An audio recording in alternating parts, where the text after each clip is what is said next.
Hola, buenas noches, bienvenidos tanto Facebook como TikTok. Gracias por estar aquí en nuestra noche 12. Ya, qué rápido. 12 noches ya llevamos leyendo y me inspira saber que otros de ustedes se están inspirando en leer y viendo que no es tan complicado. 15 minutos, no invertimos tanto tiempo y nos ayuda mucho a reflexionar y cambiar de mentalidad. Anita, qué bueno que ya estás acá en TikTok. Gracias por estar aquí, y a todos los que se están uniendo, muchas gracias. Vamos a comenzar en esta noche calurosa, que aquí en la Ciudad de México está haciendo muchísimo calor, o a lo mejor es mi departamento, pero sí, está haciendo mucho calor. Comenzamos con El hombre en busca de sentido y vamos a ver Juguete del destino. Vamos a empezar a leer esta parte. Para una persona ajena a las condiciones de vida de Lager, resultaría incomprensible el poco valor que allí se concedía a la vida humana. El prisionero ya estaba endurecido, pero adquiría más conciencia del desprecio por la vida cuando se organizaba un convoy de enfermos. Tiraban los cuerpos demacrados en unas carretillas que los prisioneros empujaban varios kilómetros, a veces bajo una tormenta de nieve, hasta el siguiente campo. Si algún pobre enfermo moría antes de salir, lo echaban igualmente en la carretilla. La lista de prisioneros tenía que cuadrar. La lista era lo único importante. Un hombre contaba solo por su número de prisionero. Uno se convertía literalmente en un número. Estar vivo o muerto, eso carecía de importancia, porque la vida de un número era del todo irrelevante. Y todavía importaba menos lo que había detrás de ese número y de esa vida. El destino, la historia, el nombre del prisionero. En un transporte de enfermos a un campo de Baviera, en el que yo iba en calidad de médico, había un joven prisionero cuyo hermano no estaba en la lista, por lo que había quedado en tierra. El joven imploró con tal insistencia que el guardia decidió cambiar al hermano por un hombre que en aquel momento prefería quedarse, pero la lista tenía que cuadrar. Era fácil conseguirlo. El hermano intercambió su número y sus apellidos por el otro prisionero, pues como ya he dicho, no teníamos documentación y nuestra suerte consistía en conservar el cuerpo, que después de todo aún respiraba. Las cosas de nuestro alrededor poco nos interesaban, como los harapos que cubrían nuestros cuerpos macilentos, pero cobraban utilidad cuando se organizaban transportes de enfermos. Se examinaba con interés y sin ningún disimulo a los musulmanes, que partían para comprobar si sus abrigos o zapatos eran mejores que los propios, y en tal caso cambiárselos. Al fin y al cabo, su suerte ya estaba echada. En cambio, los que quedaban en el campo y podían trabajar debían ingeniárselas como pudieran para mejorar sus posibilidades de supervivencia. No cabía ni un ápice de sentimentalismo. Los prisioneros se sabían completamente a merced del humor de los guardias, juguetes del destino, lo que los hacía tan inhumanos como presagiaban las circunstancias. Qué tremendo, ¿verdad? O sea, nada de sensibilidad. Yo sostenía antes de mi internamiento que tras 5 o 10 años una persona estaba en condiciones de saber si algo le había favorecido o no en la vida. En el campo de concentración, el tiempo se acortaba. En 5 minutos ya sabíamos si algo había sido beneficioso. Ya en Auschwitz me impuse una norma que se demostró acerca y que otros luego adoptaron. Consistía en responder con sinceridad a cuanto se nos preguntaba, pero sin salirme de la pregunta. Si me preguntaban la edad, la decía. Si deseaban conocer mi profesión, decía médico, sin más explicaciones. En la primera mañana en Auschwitz, un oficial de la SS asistió a la revista. Nos ordenaron agruparnos siguiendo diferentes criterios: prisioneros de más de 40 años, de menos de 40, trabajadores del metal, mecánicos, etcétera. A continuación, examinaron si teníamos hernias y con algunos formamos un grupo aparte. El mío fue conducido a otro pabellón donde nos alinearon de nuevo. Tras otra selección y después de nuevas preguntas sobre mi edad y profesión, me incluyeron en un grupo muy reducido. De nuevo nos condujeron a un pabellón y nos agruparon de forma diferente. Este proceso se alargó bastante tiempo y al verme rodeado de extranjeros que hablaban idiomas para mí ininteligibles, comencé a sentirme desasosegado. Por fin pasé la última revisión y volví a encontrarme con los compañeros del primer barracón. Ellos no se habían percatado de que yo había deambulado de pabellón en pabellón, pero yo sí fui consciente de que en ese pabellón me había cruzado con destinos diferentes. Cuando se organizó el mencionado traslado de los enfermos al campo de reposo, incluyeron mi nombre, es decir, mi número, porque necesitaban algunos médicos. Nadie creía que al final del trayecto fuera realmente un campo de reposo. Estábamos al tanto de que sus artimañas. Semanas antes se había organizado un traslado similar y ya entonces sospechábamos que los deportados habían acabado en la cámara de gas. La incredulidad era tal que, aunque se anunció que serían borrados de la lista del traslado quienes se presentaban voluntarios para el temido turno de noche, de inmediato se ofrecieron 82 prisioneros. 15 minutos más tarde se canceló el transporte y los 82 prisioneros quedaron inscritos en el turno de noche. Para la mayoría supuso la muerte en los siguientes 15 días. La última voluntad aprendida de memoria. Era la segunda vez que se organizaba un transporte a un campo de reposo. No nos fiábamos y no podíamos saber si se trataba de una estratagema para explotar a los enfermos hasta el último aliento, aunque durara solo 14 días, o si terminarían en la cámara de gas o en un verdadero campo de reposo. Todo resultaba insidiosamente intrigante. El médico jefe que me había tomado afecto me comentó cautelosamente una noche, a las 10 menos cuarto. He dicho en la oficina que aún se puede borrar tu nombre de la lista. Tienes hasta las 10 para solicitarlo. Le contesté amistosamente que ese proceder no iba conmigo. Había aprendido a dejar que el destino siguiera su curso. Prefiero quedarme con mis amigos enfermos, le contesté. Asomó en sus ojos un brillo de piedad, como si supiera. Me estrechó la mano en silencio, a modo de adiós, no para la vida, sino desde la vida. Volví despacio a mi barracón, donde un buen amigo me estaba esperando. Como ahí es interesante que los valores, nuestros valores, aún ahí, en esas situaciones, podemos ejercerlos, esos valores, ¿no?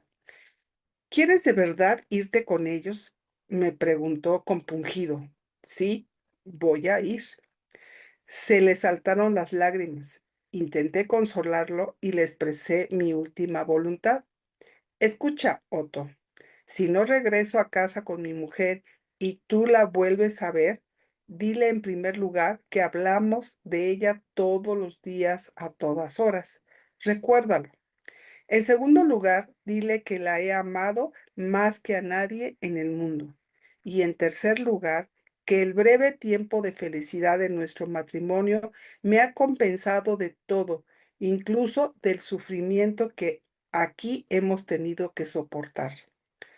¿Dónde estás ahora, Otto? ¿Estás vivo? ¿Qué ha sido de ti desde esa última hora que lloramos juntos? ¿Has encontrado a tu mujer? ¿Recuerdas que te hice memorizar palabra por palabra mi testamento a pesar de tus lágrimas de niño? A la mañana siguiente partí con el transporte. En esta ocasión no era ningún truco. Llegamos a un campo de reposo, no a una cámara de gas. Lo que me habían compadecido se quedaron en un campo donde el hambre se ensañaría con ellos con una fiereza mayor que en el nuevo campo. Había, habían querido salvarse, pero firmaron su sentencia de muerte. Meses después, tras la liberación, encontré a un amigo vigilante de aquel campo. Me contó que los pocos días me contó que a los pocos días de mi marcha le ordenaron buscar un trozo de carne humana robada de un montón de cadáveres. Lo encontró cociéndose en un puchero en aquel campo de cuyo ulterior infierno me había escapado a tiempo, había hecho su aparición el canibalismo. ¡Wow! ¿No recuerda esto el viejo cuento Muerte en Teherán? Un persa rico y poderoso paseaba un día por el jardín con uno de sus criados. Este estaba compungido porque acababa de ver a la muerte que lo había amenazado. El criado suplica a su amo que le preste un caballo veloz para huir a Teherán, a donde podía llegar esa misma noche. El amo accede y el sirviente se aleja al galope. Al regresar a la casa, el amo se encuentra con la muerte y le pregunta, ¿por qué has asustado y amenazado tanto a mi criado? No le he amenazado. Me ha sorprendido verlo aquí cuando tengo que encontrarme esta noche con él en Teherán, respondió la muerte. Y, a ver, déjenme ver qué horas son, si nos da tiempo. Sí, yo creo que sí. Planes de fuga. El prisionero de un campo de concentración padecía un miedo atroz a tomar decisiones o tener cualquier tipo de iniciativa. Ay, eso me suena, que a veces eso nos pasa aun cuando no estemos en un campo de concentración. Era la consecuencia de sentirse un juguete del destino, como si no pudiera interferir en el curso ya marcado. Añádase a eso la apatía que paralizaba el ánimo del prisionero. No obstante, de vez en cuando era necesario tomar rápidas decisiones que podían significar la vida o la muerte, aunque el prisionero prefería que el destino eligiera por él. Esta tendencia a evitar la responsabilidad se manifestaba especialmente cuando el recluso se le presentaba la oportunidad de evadirse. ¿Debía fugarse o no? Había que reflexionar y decidir en escasos minutos. Siempre era cuestión de minutos. Y eso suponía una inconcebible tortura. ¿Tenía que intentar escapar? ¿Valía la pena correr ese riesgo?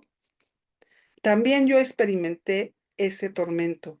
Tuve la oportunidad de escapar cuando se acercaba el frente de batalla. Un médico amigo encargado de visitar los barracones fuera del campo quería evadirse y llevarse con él. Me sacaría del campo con el pretexto de que un enfermo grave necesitaba la atención de un especialista. Una vez fuera, un miembro de la resistencia extranjera nos facilitaría uniformes, documentos y alimentos. A última hora surgieron dificultades técnicas y nos vimos obligados a volver al lager. La intentona nos surtió en algunas provisiones, unas pocas patatas podridas y una mochila para cada uno. Entramos en un barracón vacío de la sección de mujeres a quienes habían evacuado a otro campo. El barracón era un caos. Parecía que las mujeres habían conseguido víveres y habían escapado. Por todas partes había desperdicios, jirones de ropa, paja, alimentos podridos y losas rotas. Algunos tazones aún estaban en buen estado y nos hubieran servido, pero preferimos dejarlos. Sabíamos muy bien que últimamente, desde la situación en el lager, se había vuelto de todo desesperada. Los cuencos no se habían utilizado ya solo para comer, sino también de palanganas y orinales. En el campo regía una norma inflexible que prohibía tener cualquier tipo de utensilio en el barracón. No obstante, algunos prisioneros tenían que incumplirla. en especial los afectados de tifus, demasiado débiles para salir al chamizo a hacer sus necesidades aún con ayuda. Mientras yo vigilaba, mi amigo entró en el barracón y al rato salió con una mochila bajo la chaqueta. Había visto otra en el interior del barracón y yo debía ir a buscarla. Esta vez él vigiló y yo entré. Al escavar, al escarbar en aquella basura encontré la mochila y para mi gran sorpresa y satisfacción, incluso un gastado cepillo de dientes. Pero de pronto, entre los objetos abandonados, vi el cadáver de una mujer. Entonces volví corriendo a mi barracón e hice acopio de mis posesiones, mi cuenco, un par de mitotes rotos, herencia de un paciente muerto de tifus, y unos cuantos recortes de papel con signos taquigráficos, en lo que, como ya he mencionado, había empezado a recomponer el manuscrito perdido al entrar a Auschwitz. Hice una última visita a mis pacientes que yacían hacinados a ambos lados del barracón sobre camastros de madera carcomida. Me acerqué a un paisano mío agonizante cuya vida me había empeñado inútilmente en salvar. Debí guardar la máxima discreción sobre mi intento de fuga, pero el enfermo debió intuir algo. Quizás notó mi nerviosismo.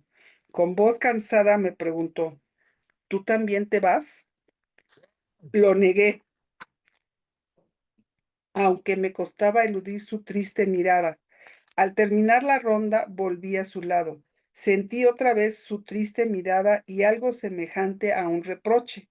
Eso hizo que se agudizara en mí la desapacible inquietud que me oprimía el corazón desde que había resuelto evadirme del campo con mi amigo. De repente, decidí por una vez sobreponerme a mi destino. Salí a toda prisa y le dije a mi amigo que no podía irme.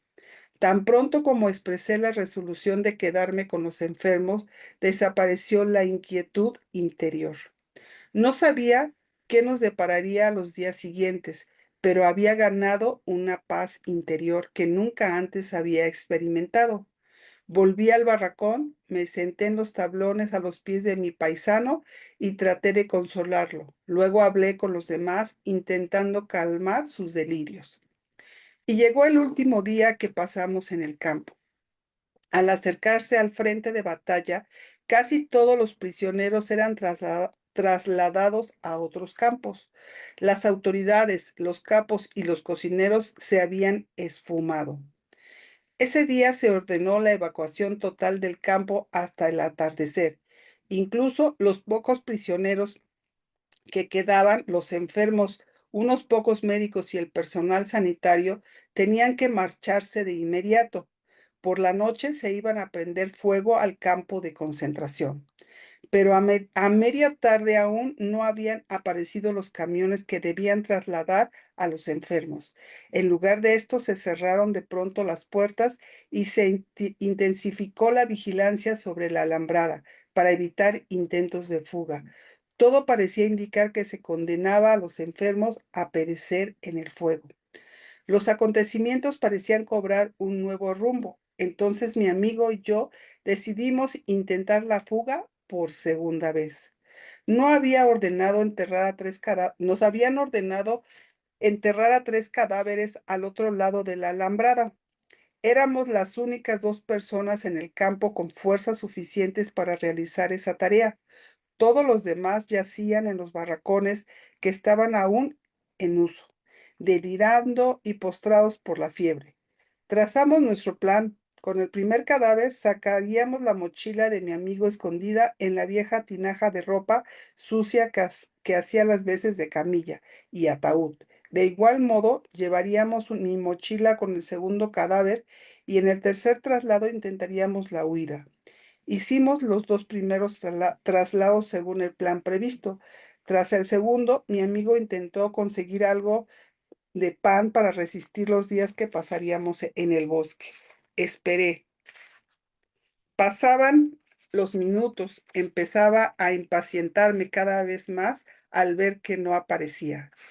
Después de 3 años de cautiverio, sentía ya la maravilla de la libertad, el gozo de correr en dirección al frente. Solo más tarde nos enteramos de lo peligrosa que hubiera resultado esa fuga hacia el frente, pero no llegamos lejos. En el mismo instante en que al fin mi amigo se reunió conmigo, se abrió la verja del campo de par en par y entró un flamante camión de color aluminio con grandes cruces rojas que se detuvo en la explanada donde formábamos. En el camión venía un delegado de la Cruz Roja Internacional de Ginebra y el campo y sus últimos harapientos ocupantes quedamos bajo su protección. El delegado se alojó en una granja vecina para estar siempre cerca y acudir en caso de emergencias. ¿Quién pensaba ya en evadirse? Descargaron del camión cajas con medicinas, repartieron cigarrillos, nos fotografiaron y nos inundó la alegría. Ya no necesitábamos escapar para llegar al frente. Déjenme ver, creo que ya me pasé mucho, ¿verdad? Y todavía falta bastantito. ¿Le sigo? ¿O cómo ven? ¿Le sigo? Falta esta parte de esta hoja, la otra y un párrafo pequeño de esta. O ahí lo dejamos. A ver, veo qué me dicen. ¿Le seguimos o ya?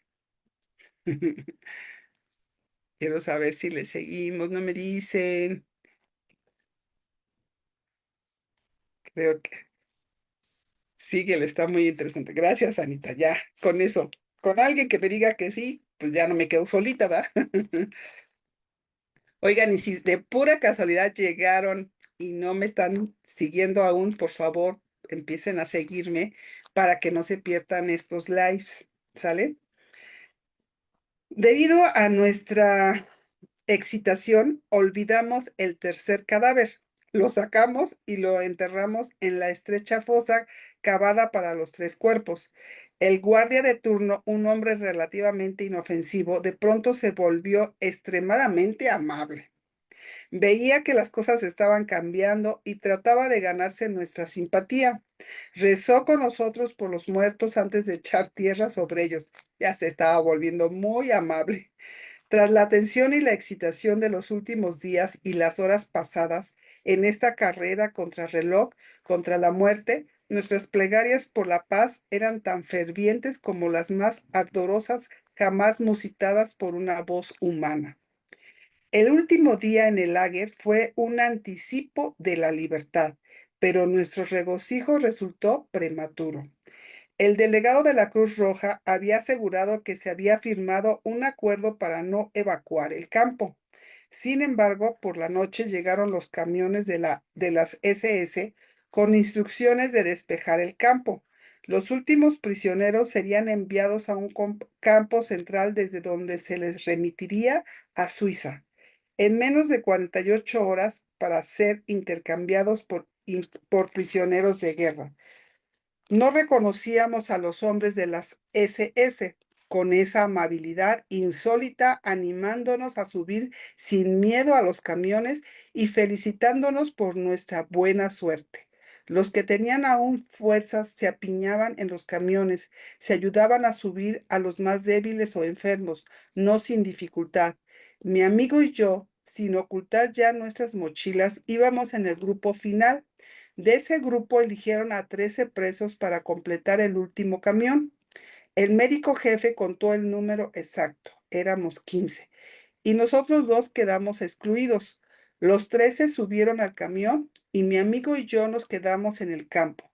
Sorprendidos, desilusionados y enfadados, increpamos al médico jefe y él se excusó diciendo que la fatiga le impedía centrarse en lo que hacía y añadió que creía que aún queríamos fugarnos. Impacientes nos sentamos con los otros prisioneros con las mochilas a la espalda, esperando la llegada del último camión. Resultó una larga espera. Rendidos, nos echamos en los colchones del cuarto de guardia, ahora vacíos, extenuados por la excitación de los últimos días y horas durante los cuales fluctuábamos constantemente entre la esperanza y la desesperación. Dormimos con la ropa y los zapatos puestos listos para el viaje. De pronto nos despertó el ruido de los rifles y los cañones. Los fogonazos de las bengalas y los disparos de los fusibles alumbraban el barracón. Entró el médico jefe y nos ordenó que nos echáramos a tierra. Un prisionero saltó sobre mi estómago desde la litera con los zapatos puestos. Vaya si me despertó. Entonces caímos en la cuenta de lo que estaba pasando. Al frente estaba allí. Se detuvo el tiroteo y empezó a amanecer. En el mástil junto a la verja del campo, una bandera blanca ondeaba el viento. Pero solo semanas después supimos que el destino había jugado una vez más, con los prisioneros no evacuados del campo. De nuevo advertimos lo incierto de las decisiones humanas, especialmente cuando de vida o muerte se trata. Recordé una vez más la historia de muerte en Teherán.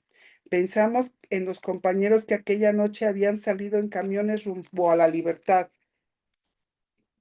pues semanas después tenían delante unas fotografías de un pequeño campo cercano al nuestro a donde habían llevado a mis pacientes. Los habían encerrado en barracones y prendido fuego. Los cuerpos de aquellos compañeros parcialmente carbonizados se podían aún reconocer en las fotografías. Fíjense, o sea, ellos estaban así como enojados porque no se habían logrado subir a esos vagones o a esos transportes y si se hubieran ido, los hubieran quemado. Y ellos la libraron ahí en el campo a pesar de que estaban así como desilusionados y sin entender qué estaba pasando, ¿no?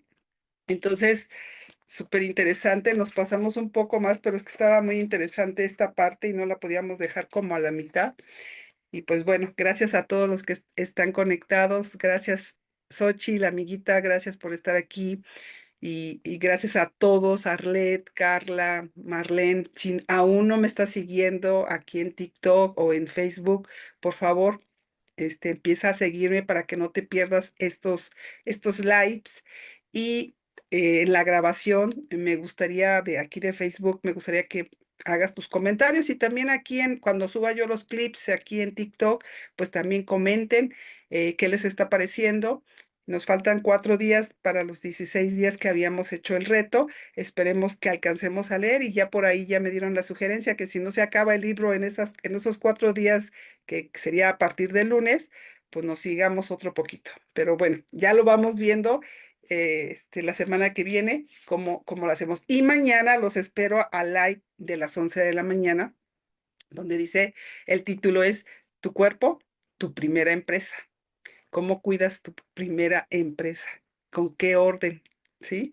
Mañana nos vemos a las 11 de la mañana. Les mando un beso a todos, buenas noches. Y si es de día donde tú vives, pues buen día, buena tarde. Nos vemos. Bye.